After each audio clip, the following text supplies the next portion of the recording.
Collagen এবং silage stack করা যায় এই বিষয়ে আমরা বিস্তারিত ধারণা লাভ করতে পেরেছি। সম্মানিত উপস্থিত অতিথিবৃন্দ, আপনাদের সকলকে আবারও ধন্যবাদ জানাচ্ছি আজকের গুরুত্বপূর্ণ উপস্থাপনাগুলো মনোযোগ সহকারে উপভোগ করার জন্য। এখন আমরা শুরু করব উন্মুক্ত আলোচনা এবং প্রশ্নোত্তর পর্ব। এ পর্যায়ে আপনারা মুক্তভাবে আপনাদের মতামত, অভিজ্ঞতা, প্রশ্ন এবং প্রাসঙ্গিক বক্তব্য আমাদের বিজ্ঞ স্যারদের নিকট উপস্থাপনা করতে পারবেন। আমি একটু বলে দিই যে আমাদের প্রধান অতিথি এবং সভাপতি স্যারের ঢাকাতে একটা জরুরি মিটিং করায়, ওনারা একটু আগেই লিড করবেন, সেই জন্য আমাদের একটা প্রেজেন্টেশনের আগে আমরা একটু মুক্ত আলোচনা, আপনারা যারা আসছেন স্যারদের সামনে মুক্ত আলোচনা করার একটা সুযোগ দেওয়ার জন্য আমরা একটু প্রোগ্রামটা একটু রিঅ্যারেঞ্জ করেছি। হ্যাঁ, তো আপনারা যারা আসছেন বিভিন্ন জায়গা থেকে, আপনাদের যদি কোনো কোশ্চেন থাকে, জানার থাকে, তাহলে আপনারা এখন অংশগ্রহণ করবেন। আমরা চেষ্টা করবো আমাদের সাধ্যমতো জবাব দেওয়ার জন্য। তার পরবর্তীতে আমরা স্যারদের মূল্যবান বক্তব্য দিব। ধন্যবাদ।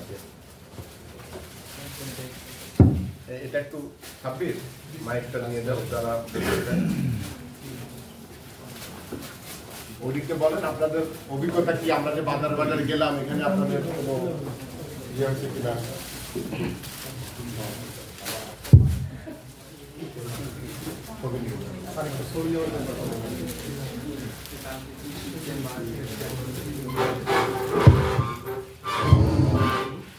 আসসালামু আলাইকুম স্যার, আপনার শিখলাম কিভাবে আমাদের মূল্যবান সম্পদ রক্ষা করা যায়, কিভাবে এই দামি জিনিস আমরা জানিয়ে দিয়ে ফেলে দিই বা এখানে সেখানে ফেলি, দুর্গন্ধ হয়, পরিবেশ দূষণ হয়, তবে জানতে পারলাম, শিখতে পারলাম, বা এতে আমাকে সম্পদ বাঁচানো যায়, ওগুলো জানতে পারলাম, শিখতে পারলাম, এগুলো জানি আমাকে অনেক ভালো লাগছে।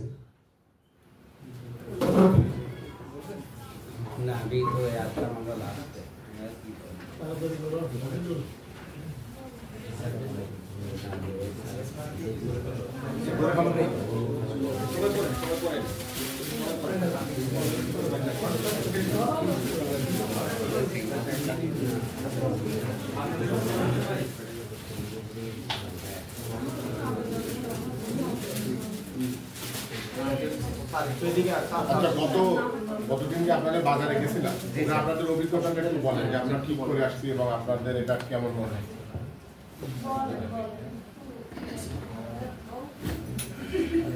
কত গোছানো বলা লাগবে না, আপনি যা মনে হয় তাই বলেন। স্যার, আমি তো বিসমিল্লাহির রহমানির রহিম, আমি তো লাস্টে গেছিলাম মিটিংয়ের শেষ পর্যায়ে, আমি তো ক্লিয়ার সব কিছু আপনাদের আলাপ জানতে শুনতে পারি নাই।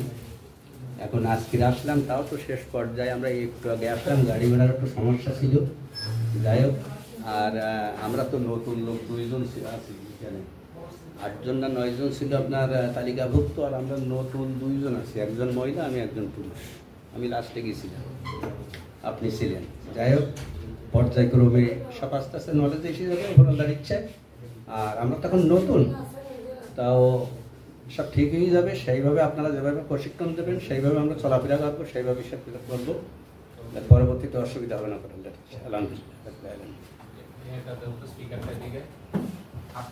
আপনারা এই যে আমাদের বিষয় নিয়ে উনি তো উপস্থাপন করছেন, আপনাদের মতামত দেন যে এই যে মাছের যে আবর্জনাগুলো, সেগুলো আমাদের যে এখন আপনারা কি করেন, এগুলো উনি যে উপস্থাপন করলেন সেইভাবে যদি আমরা একটু চেঞ্জ করতে পারি বা ওইভাবে যদি আমরা ব্যবহার করতে পারি, সেগুলোর উপকারিতা আছে কিনা, আর বর্তমানে আপনারা সেগুলো কিভাবে এগুলো বিক্রি করেন বা কিভাবে নষ্ট করেন বা কিভাবে ফেলে দেন, এগুলো সম্পর্কে আপনারা বলেন।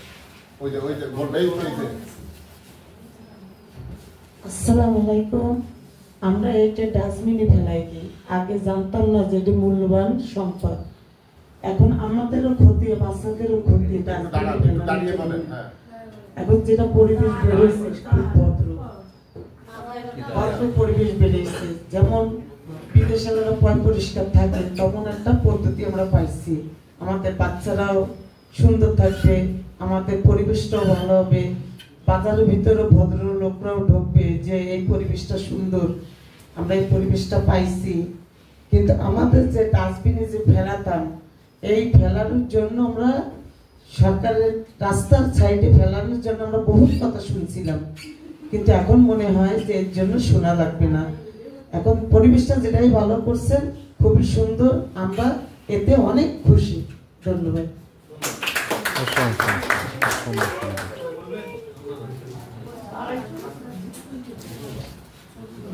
আপনাদেরকে যে এই যে ড্রেস পরে মাছ কাটার কথা বলছেন আমাদের বিজ্ঞানী স্যার, এবং হাতে গ্লাভস, হাত মোজা পরে, মাথায় ক্যাপ পরে, এতে কি কোনো ভালো দিক আছে, উপকার হবে, এই সম্পর্কে বলেন।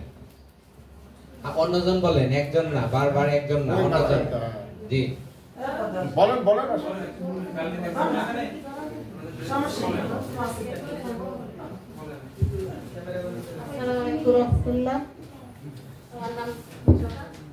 আমি বয়রা বাজার থেকে এসেছি। আমাদের এই যে এই কথাগুলো যে শুনলাম, জানলাম, এটা সবাই মিলে এটা হচ্ছে ভালোর জন্য। কিন্তু এই যে ক্যাপ পরা, পোশাক পরা, এটার জন্য তো আমরা সেফ থাকলাম। ময়লাটা যে রাখতেছি, এই ময়লাটা নিয়ে যাবা লোক হয় না, ফেলবো কোথায় লোক হয় না, যেখানে ফেলে সেখানে মানুষের গালাগালি শুনতে হয়। এই জন্যই আমরা চাই যে এই ময়লাটা যাতে ভালো জায়গায় রাখতে পারি, ভালো জায়গায় ফেলে দিতে পারি, এমন একটা লোক যাতে আমাদের ও জায়গায় পোস্টিং করে দেয়, তাহলে আমরা সেই ময়লাটা তার কাছে ফেলতে পারবো। ধন্যবাদ। ধন্যবাদ আপনাকে। আমরা এই যে বিজ্ঞানী স্যার যে গবেষণা করতেছেন, ময়লা ফেলে দেওয়ার জন্য না, এই ময়লা থেকে আরো ভালো কিছু কিভাবে আনা যায় সেটা নিয়ে গবেষণা চলতেছে। এবং আপনাদেরকে একটা করে বক্স, বালতি দেওয়া হয়েছে না? জি। এই যে বালতি দেওয়া হলো, এটা কি ভালো না খারাপ? ভালো। বলেন, একজন বলেন, ভালো। সুন্দরভাবে বলেন যে এগুলো ইউজ করলে, ব্যবহার করলে এগুলো উপকারিতা।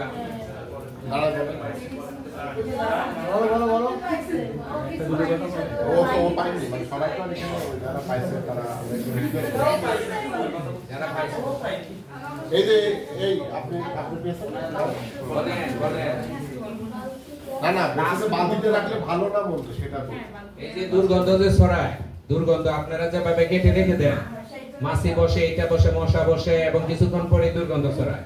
এই যে সার্জে একটা করে বালতি দিচ্ছে, বড় বড় সুন্দর সুন্দর বালতি দিচ্ছে, এটা কি ভালো? ঢাকনা সহ বালতি দিচ্ছে, কিন্তু সেটা ভালো হয়েছে না খারাপ হয়েছে?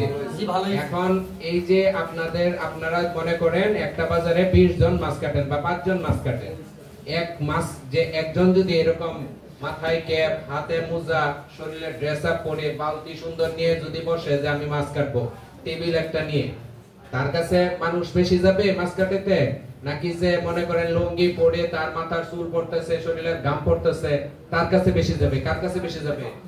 বেশি যাবে না? এই সম্পর্কে বলেন আপনারা সব, আমরা বলে দিব কেন? এই যে স্যার এত দিন ধরে কষ্ট করতেছে আপনাদের সাথে, আপনারা বলেন।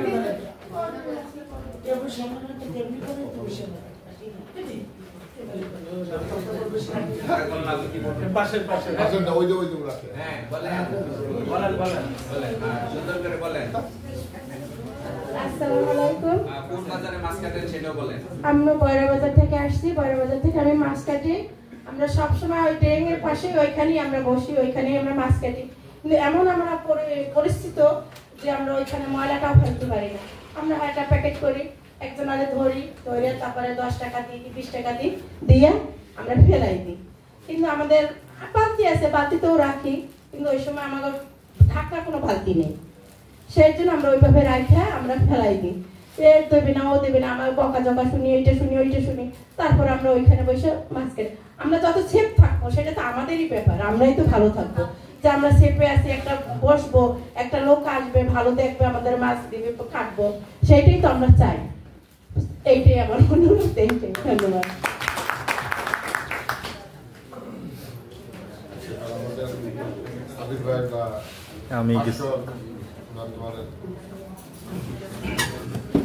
আসসালামু আলাইকুম রহমতুল্লাহ। আজকের অনুষ্ঠানের প্রধান অতিথি প্রফেসর ডক্টর মোহাম্মদ শফিউল ইসলাম আফরাদ, বিশেষ অতিথি শেখ ফয়সাল শাহ এবং সভাপতি প্রফেসর ডক্টর মোহাম্মদ মশিউল ইসলাম। আসসালামু আলাইকুম, সকলকে অসংখ্য ধন্যবাদ জানাচ্ছি। এবং উপস্থিতি যারা এখানে আছেন, আপনারা মাছ কাটার সঙ্গে জড়িত, এটা আপনাদের পেশা এবং পেশাটি অবশ্যই সেফ থাকে, আপনারা যেন নিরাপদে থাকেন। এবং আপনাদের এই সেফটির জন্য স্যাররা যে উদ্যোগটা নিয়েছেন এটা অবশ্যই তাদেরকে ধন্যবাদ জানালে এটা অনেক কম বলা হবে। পাশাপাশি আমি একটা জিনিস একটু আপনাদেরকে ক্লিয়ার করতে চাই। গতকালকে আমরা সন্ধ্যা বাজারে গিয়েছিলাম এবং সন্ধ্যা বাজারে গিয়ে যেটা দেখেছি, ওইখানে অ্যাপ্রন করা হয়েছে, ওখানে গ্লাভস দেওয়া হয়েছে, টুপি দেওয়া হয়েছে। এইটা আসলে আপনাদের সেফটি এবং আপনাদের এই সেফটির কারণে যারা আপনাদের কাছে মাছ কাটাতে আসবে তারা দেখবে আপনারা পরিষ্কার পরিচ্ছন্ন আছেন, তখন আপনাদের কাস্টমার সংখ্যা বাড়বে। কেন বাড়বে? প্রত্যেকেই চায় একটা ভালো প্রোডাক্ট, অর্থাৎ একটা ভালো মানুষের কাছে কাটাতে একটু পরিষ্কার পরিচ্ছন্ন হলে তার কাছে মানুষ বেশি যাবে। এখন আপনি যদি অপরিষ্কার অপরিচ্ছন্ন থাকেন, আপনার সারা গায়ে নোংরা লেগে থাকে, আপনি যে কাঠটার উপরে মাছ কাটতেছেন ওটা যদি নোংরা থাকে, আপনার ওইখানে কিন্তু আসলে ভদ্র শ্রেণীর যে মানুষগুলা তারা যাবে না। আমরা যদি একটু চিন্তা করি, আমাদের যে সুপার শপগুলো আছে, আগুরা, মিনা বাজার, এইগুলো যদি আমরা চিন্তা করি, এলিট শ্রেণী ম্যাক্সিমাম কিন্তু এইখানে যায়। কজ অফ তাদের যে স্যানিটারি যে বিষয়টা আছে, তাদের যে পরিষ্কার পরিচ্ছন্ন বিষয়টা আছে, এই কারণেই কিন্তু তারা যায়। আপনারা যদি অ্যাপ্রন পরে, আপনারা যদি গামবুট পরে এবং মাথায় টুপি দিয়ে আপনি যদি বসেন, আপনার নিজেকে কেমন লাগবে আপনি নিজে একটু ছবি তুলে দেখেন যে আপনি আগে কিরকম ভাবে বসতেছিলেন, এখন কিভাবে বসতেছেন, আপনার নিজেকে কেমন লাগতেছে। এবং এই যে আপনি মাছে যখন একটা কোপ দিচ্ছেন, এটা ছুরি দিয়ে যখন আঘাত করতেছেন, রক্ত ছিটে আসতেছে না? এই রক্তটা আপনার শরীরে লাগতেছে, আপনার জামা কাপড়ে লাগতেছে, আপনার জামা কাপড় নষ্ট হচ্ছে, রাইট? এবং আমি জানি, যতটুকু দেখেছি, আমি যদিও ফিশিং এর সঙ্গে ওইভাবে ফিশ কাটিং এর সঙ্গে জড়িত না, আমি মাছ কাটা ভিডিও করি, আমার ইউটিউব চ্যানেল আছে, সেখানে আমি এটা আপলোড করি। তো সেইখানে এই ভিডিও করতে গিয়ে আমার কাছে কিছু বিষয় আসলে আমার নলেজে আসছে। সেটা হচ্ছে যে যখন আপনারা মাছ কাটেন, আপনারা কিন্তু একই পোশাক পরিধান করে সপ্তাহের পর সপ্তাহ, এমনকি দেখা গেছে মাসের পর মাস আপনারা কাটিয়ে দিচ্ছেন। এটা কি আপনাদের জন্য স্বাস্থ্যসম্মত? আপনারা নিজেরা বলেন, রাইট? আমি কি ভুল বলেছি? কারণ আপনার যখন মাছ কাটতে গিয়ে রক্তটা শরীরে লাগতেছে, আপনি বারবার তো ড্রেস চেঞ্জ করতে পারবেন না, আপনার সেই অ্যাবিলিটি নাই যে আপনি আজকে যে ড্রেসটা নিয়ে মাছ কাটতেছেন ওইটা নিয়ে যে আপনি পরবর্তীতে মাছ কাটবেন আর একটা নতুন ড্রেস নেবেন, সেই অ্যাবিলিটি আপনার নাই, রাইট? সো আপনি কিন্তু ওই অপরিষ্কার, অপরিচ্ছন্ন এবং অস্বাস্থ্যকর যে পোশাক, সেই পোশাকটি পরেই কিন্তু আপনি মাছ কাটতেছেন প্রতিদিন। ক্ষতিটা কিন্তু আলটিমেটলি আপনার হচ্ছে। তার ফলে কি হচ্ছে, আমাদের বিভিন্ন প্রকার স্কিন যে রোগ আছে, সেই স্কিন রোগ কিন্তু দেখা দিচ্ছে। হয়তো এটা আপনি 1 দিন, 2 দিন, 5 দিন, 10 দিন, 1 মাস আপনি পাচ্ছেন না, বাট একটা সার্টেন পিরিয়ড পরে দেখবেন যে আপনার হাতে চুলকানি আসতেছে, আপনার হাতের চামড়াগুলো নষ্ট হয়ে যাচ্ছে, আপনার বিভিন্ন রকম স্কিনের সমস্যা দেখা দিচ্ছে। তো সারা যেটা বলছেন, আমি গতকালকে সন্ধ্যা বাজারে যেটা দেখেছি, গ্লাভস পরিধান করতে বলছে। তা আপনি যখন একটা মাছ কাটতেছেন, বারবার আপনার হাতে পানি লাগতেছে, আপনার হাত কিন্তু খেয়ে যাবে, যেটাকে আমি বাংলা ভাষায় বলি খেয়ে যাবে। দেখবেন যে যারা মাছ কাটে একটা পর্যায়ে দেখা যায় তাদের হাত সাদা হয়ে যায় এবং কারো কারো হাত থেকে ব্লাডও বের হয়। তো যখন আপনি গ্লাভস পরে এই কাজটা করবেন, আপনার এই প্রবলেমটা হবে না। পাশাপাশি আপনি যখন অ্যাপ্রন পরবেন, আপনি একটা ড্রেস পরেই 1 সপ্তাহ কাটাই দেন, কোনো সমস্যা নাই। অ্যাপ্রনটার উপরে রক্ত লাগবে, অ্যাপ্রনটাকে জাস্ট মুছে ফেলেন বা ধুয়ে ফেলেন, দ্যাটস এনাফ। এবং গামবুটের কথা আমি এই জন্য বলতেছি যে গামবুটটা একটু যদিও এক্সপেন্সিভ বা দামি, বাট এইটাও আপনার পাকে সেফ রাখবে, ঠিক আছে? এবং মাথার চুল যেটা, এইটা যদি আপনি টুপি পরেন, আপনার মাথার যে রক্তটা, অবশ্যই আপনি মাথা যখন কোপ দিচ্ছেন আপনার মাথায় রক্ত যাচ্ছে, প্রাথমিক অবস্থা আপনি এটা ধুতে পারতেছেন না, ওই ধোয়ার সময় আপনার নাই, কারণ আপনার এত বেশি কাস্টমারের ভিড়, যে কাস্টমারের ভিড়ে আপনি নিজেকে পরিষ্কার পরিচ্ছন্ন রেখে আরেকটা মাছ কাটবেন, this is not possible actually. তো আপনি যখন টুপিটা পরতেছেন, আপনার মাথাটা সেফ থাকতেছে। আপনি হয়তো মনে করতে পারেন, হ্যাঁ বাসায় যাবো, বাসায় গিয়ে সাবান দিব, শ্যাম্পু দিব, আমার মাথা পরিষ্কার হয়ে যাবে। না ভাই, ওই ব্লাডটা যদি আপনার চুলের মধ্যে থেকে যায়, জমাট বেঁধে থেকে যায়, আপনি যত সাবান শ্যাম্পু দেন, ওটা 1-2 দিনে কখনোই সম্ভব না। তারপরে দেখা যাচ্ছে আপনার মাথার মধ্যেও একটা স্কিন ডিজিজের তৈরি হতে পারে। তো স্যাররা যে উদ্যোগ নিয়েছেন, আপনাদের স্বাস্থ্যসম্মতভাবে মাছ কাটার একটা ব্যবস্থা করে দিচ্ছেন, পাশাপাশি আপনাদের একটা এক্সট্রা আয়ের একটা উৎস করে দিচ্ছে। আপনি মাছ কাটতেছেন, একটা পারিশ্রমিক পাচ্ছেন। আপনি যে বর্জ্যটা ফেলে দিচ্ছেন, এই বর্জ্যটাকে যদি তাদের কথা মতো প্রসেসিং করে তাদের হাতে তুলে দেন, আপনাকে কিছু করতে হবে না, আপনি এখান থেকে মান্থলি একটা ভালো ইনকাম করতে পারবেন ইনশাল্লাহ, আমি আশা করব। তো আপনারা যারা এই মাছ কাটা পেশার সঙ্গে জড়িত আছেন, আপনারা স্যারদের সঙ্গে একাত্মতা প্রকাশ করেন, স্যারদেরকে সহযোগিতা করেন, ইনশাল্লাহ আপনাদের ভাগ্যের চাকা এবং বাংলাদেশের অর্থনীতি ভাগ্যের চাকা পরিবর্তন হবে, আমি এটা আশাবাদী। তো সকলে ভালো থাকবেন, সুস্থ থাকবেন এবং আপনাদের কাজকে আমি সম্মান করি, সেলুট জানাই, কারণ এটাই আপনাদের পেশা। তো সবাই সবার পেশাকে ভালোবাসবেন এবং একটু পরিষ্কার পরিচ্ছন্নভাবে নিজের কাজ করার চেষ্টা করুন। কারণ দেখেন, দিন শেষে আপনি বাসায় যাচ্ছেন, আপনার সন্তানের কাছে যাচ্ছেন, তো আপনার থেকে আপনার সন্তানেরও কিন্তু এই অস্বাস্থ্যকর পরিবেশ থেকে যাচ্ছেন, তারও কিন্তু রোগ বালাই হতে পারে। তো সকলেই ভালো থাকবেন, সুস্থ থাকবেন। আল্লাহ হাফেজ। আসসালামু আলাইকুম।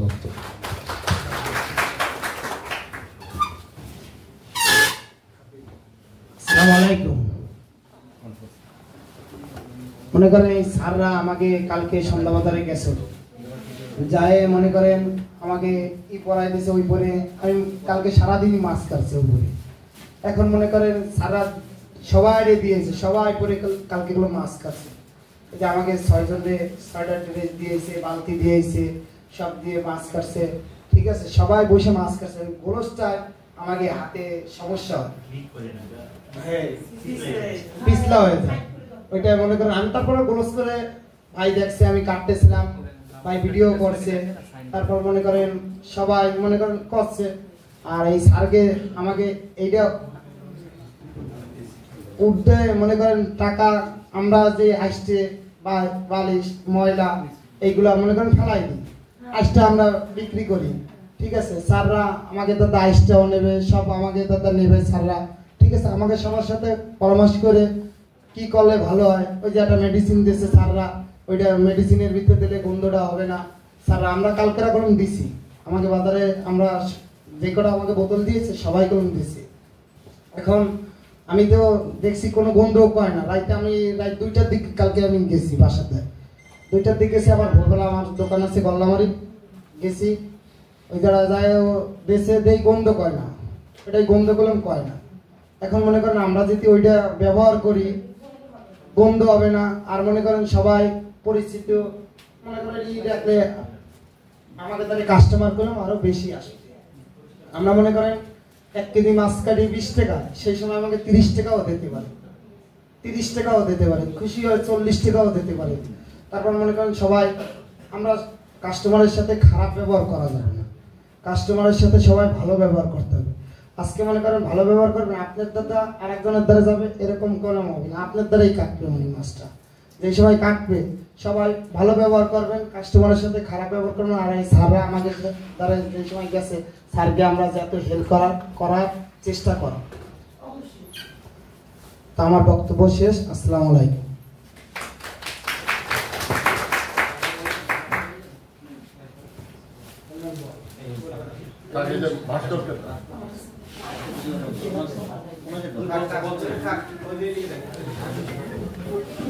আসসালামু আলাইকুম এবং শুভ সকাল সবাইকে।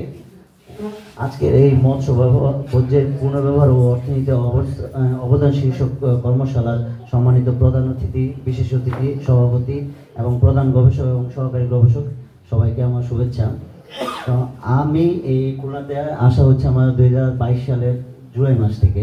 আসার পর থেকে বিভিন্ন মার্কেট ভিজিট করা হয়েছে। তো আমি শুরুতেই দেখতাম যে এই অঞ্চলের মানুষজন আঁশের প্রতি একটু আছে, আঁশটা প্রক্রিয়াজাত করে তারা বিক্রি করতে পারে, কিন্তু নারী বুড়ির যে জিনিসটা আজকে প্রেজেন্টেশন করা হলো এটা আসলে সরাসরি তারা ফেলে দিচ্ছে। দেখা গেছে বাজার থেকে যাওয়ার পথে ব্যাগে করে নিয়ে যাওয়ার পর ডাস্টবিন দেখলে ছুঁড়ে ফেলে দেয়, অথবা কোনো ড্রেনে থাকে ছুঁড়ে ফেলে দেয়, এতে করে কিন্তু পরিবেশ নষ্ট হচ্ছে। কিন্তু এই প্রেজেন্টেশনের মাধ্যমে জানতে পারলাম আমরা যেটা ছুঁড়ে ফেলে দিচ্ছি সেটাও একটা সম্পদ। তো আমরা এই প্রকল্পটা যদি সফলভাবে সম্পূর্ণ হয় এবং ওনারা আছেন ওনারা যদি আমাদের স্যারকে সহযোগিতা করে, এই সম্পদটা একটা অর্থকরী ফসলে পরিণত হবে। তো আমরা যারা আছি কালকে স্যারের মাধ্যমে আমাদের বয়রা বাজার এবং সন্ধ্যা বাজারে যাওয়ার সুযোগ হয়েছে। আপনাদের মধ্যে যে উৎফুল্ল আমরা দেখতে পেয়েছি, আশা করি এটা বাস্তবায়ন করবেন এবং স্যারের দিক নির্দেশনা মোতাবেক বর্জ্যটা সরবরাহ করলে এটা পরবর্তীতে কাজে লাগানো যাবে। তো বর্তমান সময়ে দেখা গেছে কি, আমি পড়াশোনা গাজীপুরে করা হয়েছে, গাজীপুরেরও কয়েকটা মার্কেটে আমি ভিজিট করেছি। ওইখানে কিন্তু আপনাদের মতো এত এই আঁশগুলো এত ব্যবস্থাপনা করতো না তখন, এখন করে কিনা আমার জানা নাই। তো সেই ক্ষেত্রে দেখা গেছে ওইখানে পরিবেশ মানে নষ্ট হওয়ার একটা সম্ভাবনা থাকে। তো বাংলাদেশের যে ফিডের দাম প্রাইসটা যেভাবে বৃদ্ধি পাচ্ছে, মানুষ আর কিছুদিন পরে ফিডের দিকে যাবে না। তো এই সাইলেজটা যদি আমরা সঠিকভাবে প্রক্রিয়াজাত করে এবং মার্কেটেবল করতে পারি, তো আমাদের ফিডের দাম অনেকাংশ কমে আসবে এবং বাংলাদেশ যে এই 1 থেকে 3 থাকে মৎস্য সম্পদ উৎপাদনে, এটা দেখা গেছে আমরা প্রথম হতে পারবো। তো আপনারা এই স্যারের দিক নির্দেশনামূলক এই বর্জ্য ব্যবস্থাপনা সঠিকভাবে করতে পারলে আমরা আমাদের এই একটা ফসল এবং দেশের জিডিপিতে অবদান রাখতে পারবো। ধন্যবাদ সকলকে এবং প্রধান অতিথি, বিশেষ অতিথি এবং সম্মানিত গবেষক এবং সহকারী গবেষককে এত সুন্দরভাবে আমাদেরকে এই মূল্যবান বিষয় উপস্থাপনা করার জন্য। বর্জ্য থেকে যে আমরা সম্পদে পরিণত করি তার একটা দৃষ্টান্ত এখানে স্থাপিত হবে, এই আশাবাদ ব্যক্ত করে আমি আমার বক্তব্য শেষ করছি। ধন্যবাদ সবাইকে।